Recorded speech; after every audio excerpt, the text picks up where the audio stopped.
ఒక్కొక్కరికి ఒక్కొక్క ఇష్టం ఉంటుంది. మనుషులకే కాకుండా పశువులు, పక్షులు, వృక్షాలు వంటి వాటికి కూడా ఇష్టాలు ఉంటాయని ప్రకృతి పరిశీలకుల మాటల వల్ల తెలుస్తుంది. వృక్షాలకు కూడా ప్రాణం ఉంటుందని మీరు అనొచ్చు. వాటికి ప్రియమైన వాతావరణ పరిస్థితులకు సంబంధించి సుఖదుఖాలు అనుభూతి చెందుతాయని జగదీష్ చంద్రబోస్ నిరూపించారు కదండి. ఇక పశువులు, పక్షులు లాంటివి వాటికి ఇష్టమైన వారికే మచ్చిక అవుతాయంటారు జంతు ప్రేమికులు. పక్షులు కొన్ని రకాల చెట్ల మీదే గూడు కట్టుకోవడానికి ఇష్టపడతాయి. తేనెటీగలు కొన్ని రకాలైన పువ్వుల నుంచే మకరందాన్ని సేకరిస్తాయి. ఇవన్నీ వాటికి ప్రియమైన విషయాలు కాబట్టే అలా ప్రవర్తిస్తూ ఉంటాయని అర్థం చేసుకోవచ్చు. మరి భగవంతుడు కూడా దేవతలలోనూ ఒక్కొక్కరు కొన్ని ప్రత్యేక రంగులు, పూలు, ఆకులు లాంటి సంబరాలను, కొన్ని రకాల ప్రక్రియలను ఇష్టపడతారని మన పురాణాల వల్ల మనకు తెలుస్తుంది. ఇక శివుడు అభిషేకాన్ని చాలా ప్రియంగా భావిస్తాడంటారు. ఆలాహలాన్ని మింగిన శివుడు భరించలేని తాపాన్ని భరిస్తుంటాడు.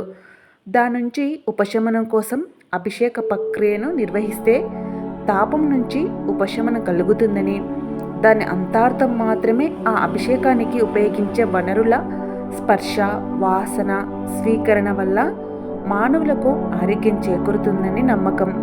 ఇక మన అలంకార ప్రియుడు ఏడుకొండలవాడ వెంకటరమణుడు గోవిందుడు, ఈయననే మహావిష్ణువు, శ్రీ విష్ణువు అవతారాలైన శ్రీకృష్ణుడు, జగన్నాథుడు, పాండురంగుడు, వెంకటేశ్వర స్వామి మొదలైన అన్ని దేవతామూర్తులను పూలు, నగలు, వస్త్రాలు ఇంకా అనేక వనరులతో అలంకరిస్తారు. అలంకారం మనకు ఆహ్లాదాన్ని, పాజిటివ్ ఎనర్జీని, సబ్కాన్షియస్ మైండ్ పాజిటివ్గా ఉండడాన్ని ఇస్తుంది. ఇక యద్భవం సద్భవతి, మన పురాణాలు అవే చెప్తున్నాయి. మన సబ్కాన్షియస్ మైండ్ పాజిటివ్గా ఉంచుకుంటే మనలో ఉన్న నెగిటివిటీ దూరం చేసుకుని ఎప్పుడు పాజిటివ్గా ఆనందంగా ఉండడానికి సహాయపడుతుందని మనకు. ఇక స్వామికి అలంకారాలు చేసిన తర్వాత ఆ తండ్రిని దర్శించుకుంటే ఎంత పాజిటివ్ ఉంటుందో మీరు కామెంట్లో చెప్పండి. ఇక ఆ స్థితిలో ఆ స్వామిని అంగరంగ వైభవంగా అలంకరించుకున్న తర్వాత ఆ స్వామి ఆ మూర్తిని దర్శించుకునే భక్తులకు అవ్యక్తానంద స్థితిని కలుగుతుంది. ఫలితంగా వారి శారీరక, మానసిక పరిస్థితి బాగుంటుందని అంతరార్థం. నమస్కార ప్రియుడు సూర్యుడు అలా అనడం వెనుక ఆరోగ్య రహస్యాలు దాగి ఉన్నాయి. ఆదిత్య హృదయ పారాయణ, సంధ్యావదనం పేరుతో ఆర్ఘ్యం ఇవ్వడం లాంటివన్నీ సూర్యకాంతి శరీరం మీద పడే విధంగా చేసేవే. వీటన్నిటి వల్ల స్వస్థత చేకూరుతుంది. సామగాన ప్రియ లలితాదేవి అంటారు. సామవేదం ఆయుర్వేద రహస్యాల్లో కలిగినది. ఆ విషయాలను విశ్లేషణ చేసి తెలుసుకునే వారికే చికిత్స చేసే పరిజ్ఞానం కలుగుతుంది. కానీ కేవలం ఆ వేదాన్ని పఠించడం వల్లనే సర్వపేటికలోని నాడులు స్పందించి పఠించిన వారి శారీరక, మానసిక ఆరోగ్యం బాగుంటుంది. కలహప్రియుడు నారదుడు అనే నానుడి ఉంది. ఆయన వల్ల లోకోపకారమే జరిగింది. ఇక మారేడు దాశాలు, మారేడు దళాలు శివుడికి, తులసి, విష్ణువుకి, గరిక వినాయకుడికి, కుంకుమ అమ్మవారికి ఇలా ఒక్కొక్క దేవతకు ఇష్టమైన పూజ ద్రవ్యాలుగా చెప్తారు. వీటన్నిటిలోనూ ఆరోగ్యకారకమైన, పర్యావరణానికి హితాన్ని కలుగజేసే గుణాలు ఉన్నాయి. చేతి వేళ్ళ చివరలతో పూజ చేస్తారు. ఆ ప్రదేశాలలోనే శరీరాన్ని ప్రేరేపించే నాడులు ఉంటాయి.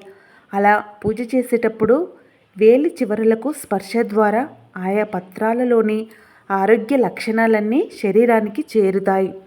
అలాగే మోదక ప్రియుడు వినాయకుడు, శరణ ఘోషప్రియుడు అయ్యప్ప స్వామి, ఇలా అనేకమైన దేవతలకు అనేక ఇష్టాలున్నట్టు ఆధ్యాత్మిక వేత్తలు చెప్తున్నారు.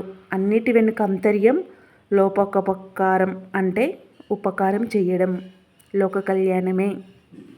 మీకు ఈ వీడియో ఏమనిపించింది? ఈ వీడియో వల్ల మనం ప్రకృతి మాతను పూజించడం వల్ల సబ్కాన్షియస్ మైండ్ పాజిటివ్గా ఉంచుకోవడం అని తెలుసుకున్నాం.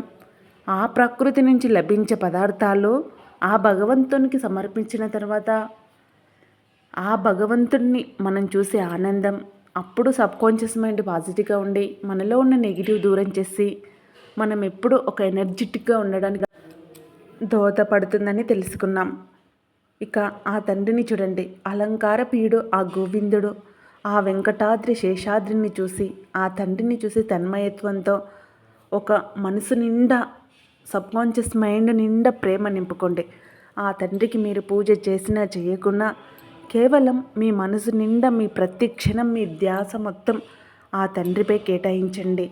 అప్పుడు తెలుస్తుంది మీకు ఈ జీవితంలో అత్యంత సంతోషమైంది, సకల సంపదలు, సకల ఐశ్వర్యాలు ఇచ్చేది ఒక మనల్ని మనం ప్రేమించుకోవడం. ఆ భగవంతుడు ఎక్కడో లేడు, మనలోపే ఉండు అని తెలుసుకోవడం, అంతే. ఇక ఆ తండ్రిని చూసే ఆ గోవింద నామాల యొక్క అర్థాన్ని కిందటి వీడియోలో తెలుసుకున్నారు కదండి. చూడని వాళ్ళు ఉంటే ఖచ్చితంగా చూడండి. ఆ వీడియోలో ఒక్కొక్క అవతారంలో ఒక్కొక్క తండ్రి నామం, అసలు ఆ గోవింద నామాలతోటే జీవితం మొత్తం వినుకుంటూ ఎన్ని కష్టాలు వచ్చినా దాటేయచ్చు. అంత మహిమాన్వితమైన గోవింద నామాల్లో 2 వీడియోలు ఉన్నాయండి, తప్పకుండా చూడండి.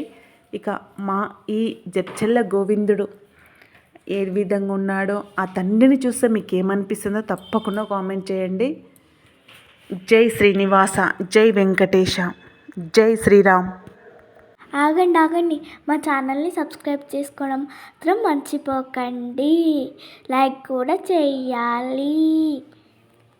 ఏడుకొండలవాడ వెంకటరమణ గోవింద గోవింద, ఆపద ముక్కులవాడ అనాథ రక్షక గోవింద గోవింద.